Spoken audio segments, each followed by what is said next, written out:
Thanksgiving's full. Try some other time. Her voice wasn't just loud. It was triumphant. A slam disguised as a sentence. There was a pause, that suspended, humiliating silence where you wait for warmth that never comes. I let my breath catch like grief snagging on a nail inside my ribs. And then I answered the way a forgotten child learns to survive. No worries. Those 2 words tasted like metal. Like biting down on your own tongue so you don't bleed in public. Hi everyone. My name is Celine. And if I sound calm, it's because heartbreak trains you. I don't scream anymore. I don't beg. I just observe, remember, and rise. My family thinks silence means weakness. They never understood that sometimes silence is a storm sharpening its teeth. They've always been like this, loving loudly in public, rationing affection in private like it's gold, and I was born bankrupt. Holidays were never tables, they were scoreboards. Who's more successful? Who brought the fancier wine? Who disappointed them this year? Me. I was always the one who made them shift the place settings and pretend they didn't forget I existed. But this year was different. This year their enthusiasm sounded like eviction. And my no worries wasn't submission. It was ignition. I didn't tell them the truth. That while they were guarding a dining table they thought made them superior. I had already built a life they couldn't imagine. A life with space. With sky. With dignity. A $6 million ranch in Montana, where snow rests soft as mercy and the land listens when you breathe. A place where solitude feels sacred, not punished. And I knew in that moment, if my family had no room for me at their table, I would create a table long enough for strangers, wide enough for the broken, warm enough for the forgotten. I wasn't going to cry this Thanksgiving. I was going to feed hearts they ignore, and mine first. My mother hung up thinking she shut me out. She didn't know she just opened a door. One she could never close again. And the first seat I prepared was for the girl they never thought would stand. When a door closes loudly enough, it echoes.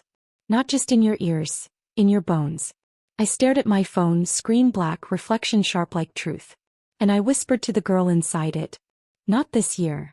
I packed fast, not like a runaway but like a woman reclaiming gravity. Wool coat.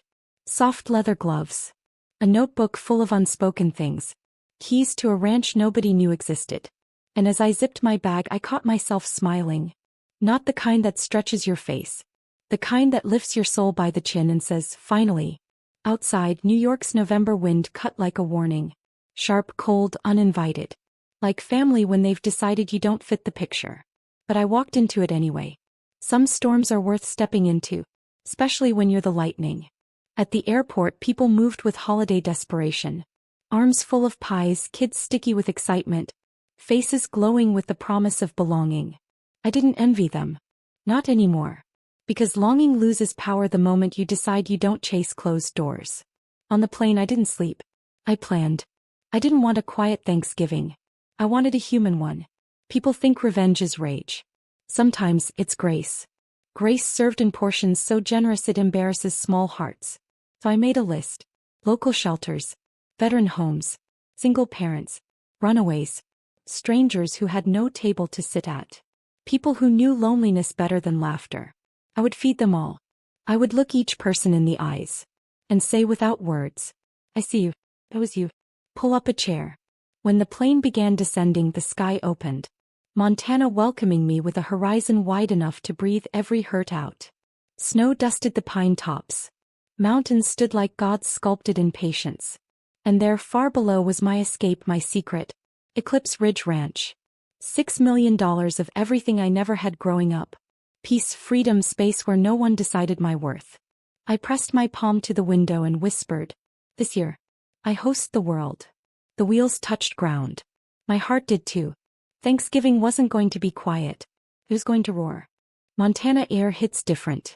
It doesn't just fill your lungs. It cleanses them. Like the world is scrubbing out every voice that ever told you. You weren't enough. I stepped onto the frozen gravel of my ranch driveway and exhaled.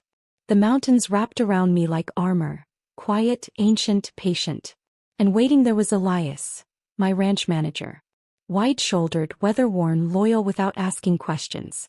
He tipped his hat with that slow Montana respect. Thanksgiving plans changed? I smiled, small but sharp. They expanded.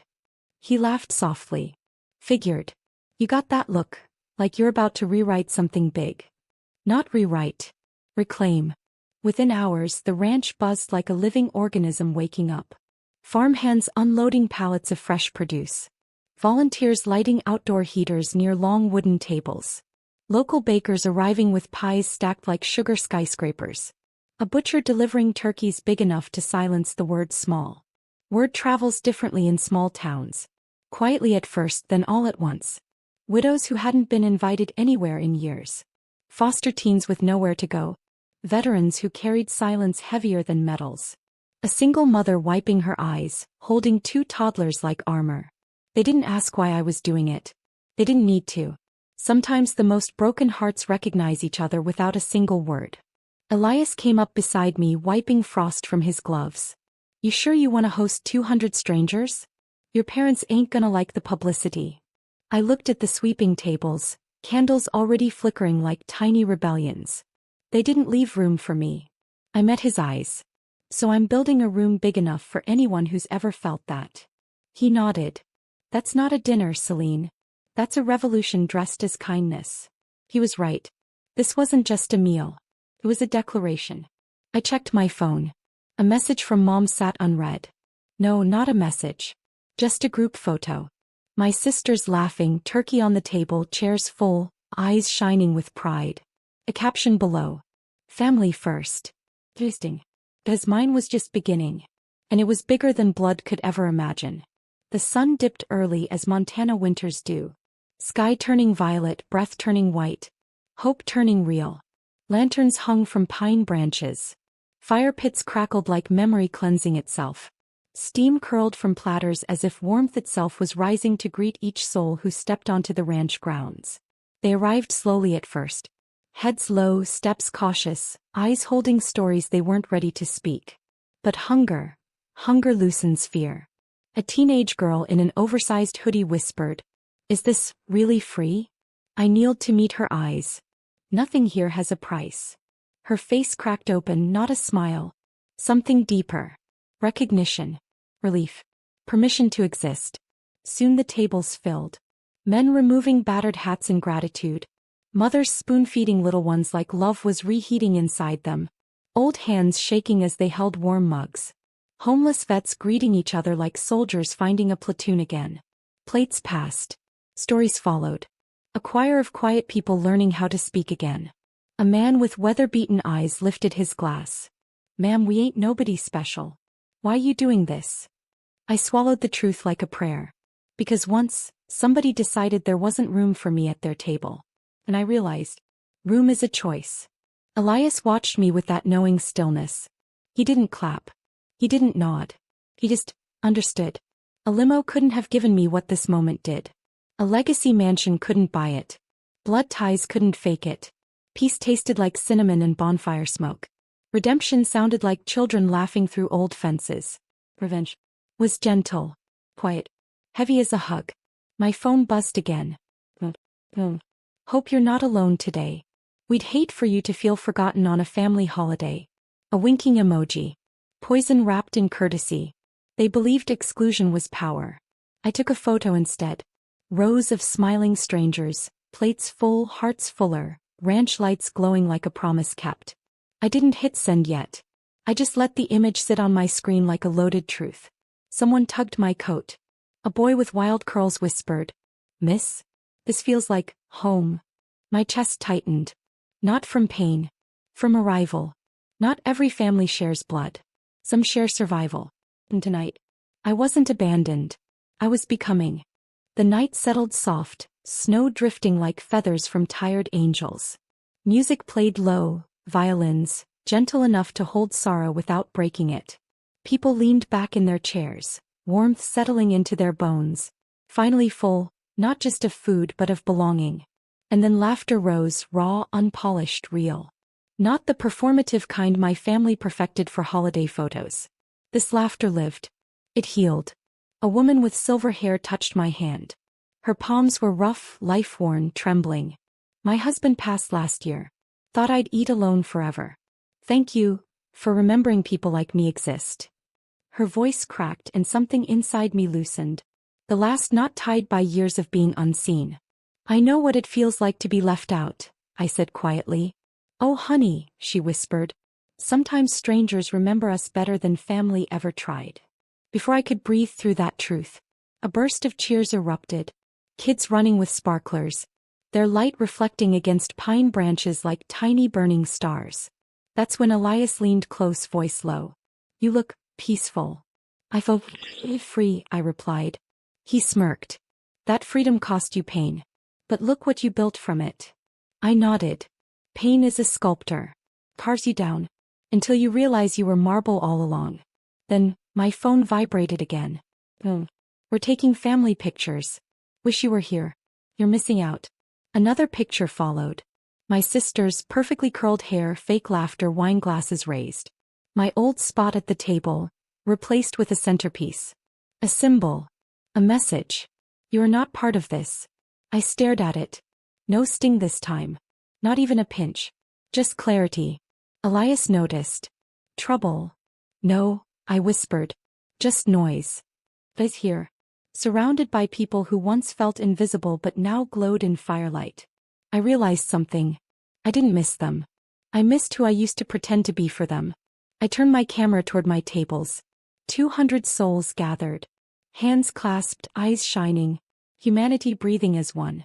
I lifted my voice softly and called out. Anyone who wants seconds, the pies are out. Cheering erupted. And for the first time in my life, Thanksgiving didn't feel like a test. It felt like home I built with my own spine. The night deepened, dark navy sky, air sharp enough to etch memory.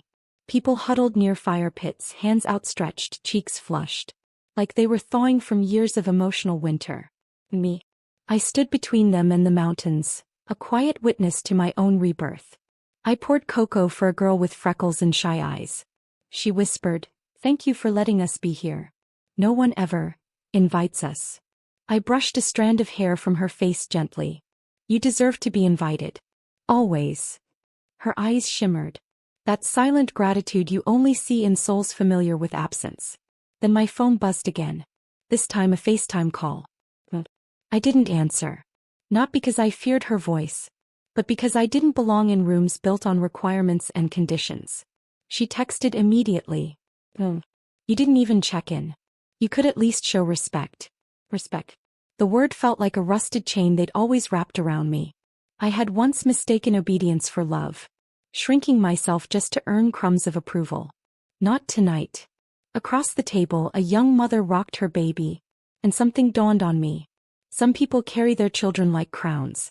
Mine wore me like a burden. Elias approached quietly. You gonna answer her? I shook my head, calm as snowfall. People who close their door on you don't get front row seats when others open theirs. He chuckled low. I'd hate to be on the wrong side of your piece.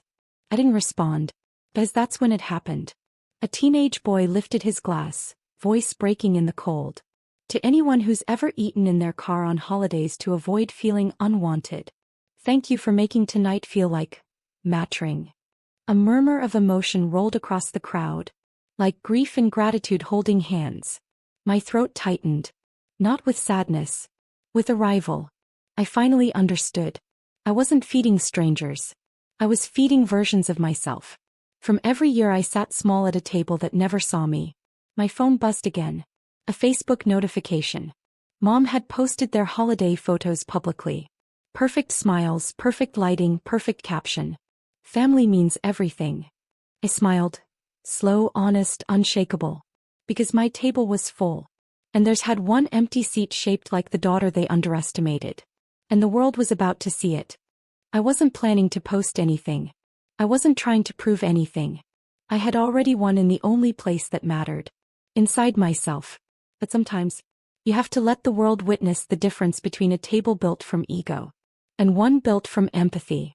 One veteran, coat frayed, hands shaking, looked at me and whispered, I haven't heard my name spoken kindly in a long time. Tonight reminded me I still exist. I swallowed hard. Pain can be loud, but gratitude is thunder wearing silk. I pulled out my phone. Not to brag. Not to show off. To honor the people who sat here tonight. The ones life pushed aside. I snapped a photo. Candles flickering, snow settling like grace. faces warm with food and dignity. I posted it with a caption. When one table tells you there's no space, build one that feeds everyone who ever felt forgotten. 5 minutes later, my phone started buzzing like a hive shaken awake. Comments, messages, shares exploding, strangers writing. I've eaten holidays alone too. Thank you for doing what families fail to. This made me cry. And then, Mom called again. I let it ring. He texted instead, words brittle, frantic. So your post. Are you trying to embarrass us? Why are you feeding random people instead of being with family? I stared at the phone. A choice sat in my chest. Old version versus new. Then another buzz. Sister. So dramatic. We invited you. You chose to isolate yourself. And finally, the one that told me everything. I just don't want people thinking we're bad parents. There was. Not we miss you. Not, are you okay? Not we love you. Reputation relationship. Image daughter.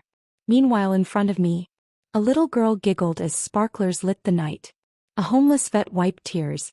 An elderly woman held my hand like a lifeline. I typed slowly, breathing steady. Family isn't who claims you in public. It's who holds space for you in private. And I hit send. Not to wound them, but to free myself. Around me, laughter, warmth, belonging. Behind me, a life I would never fit back into. Ahead, a future where I never again beg for a chair. Morning came soft. Gold sunlight spilling over white fields. Steam curling from coffee mugs. Hands still warm from last night's gratitude. Silence at the ranch wasn't empty. It was earned. I walked the snow-dusted path behind the barn, breathing in pine and forgiveness. A forgiveness not for them, but for me. For every year I begged to be chosen. My phone buzzed again. Family group chat lighting up like alarms. You made us look heartless. Delete that post. Sister. You should have just come. You make everything dramatic. Then, a voice memo from Mom. I pressed play. A strained tone brittle with embarrassment. Celine, family matters. And you don't turn your back just because you feel left out. We are your blood. I stood there, wind brushing my hair. And for the first time, I felt nothing heavy. No ache. No hunger for their approval. Blood is biology. Family is behavior. I typed slowly. Not angry, not shaking. Just clear. I didn't turn my back. You closed the door. And I stopped waiting outside. I hit send. A quiet click, like a lock sliding into place. Behind me, footsteps. Elias approached holding 2 mugs. Storm passed, he asked. I smiled. No storm. Just weather. And weather changes. He handed me a cup. Warm palms. Warm silence. The kind that says you're not alone. Down the hill, volunteers cleaned tables. Kids chased dogs through snow. And strangers who were now woven into my story waved from a distance. I lifted my mug to them. To every soul who'd ever sat alone on a holiday. To everyone who learned to feed themselves when love came rationed. If this ever happened to you, say same. I turned back toward the mountains. Strong. Steady. Whole. My old life didn't crumble. It simply became too small for who I grew into. Some revenge burns bridges. Mine built a kingdom. And in that kingdom, I fed the forgotten, healed a version of myself, and walked away without slamming a single door. Because when you truly rise, you don't shout. You arrive.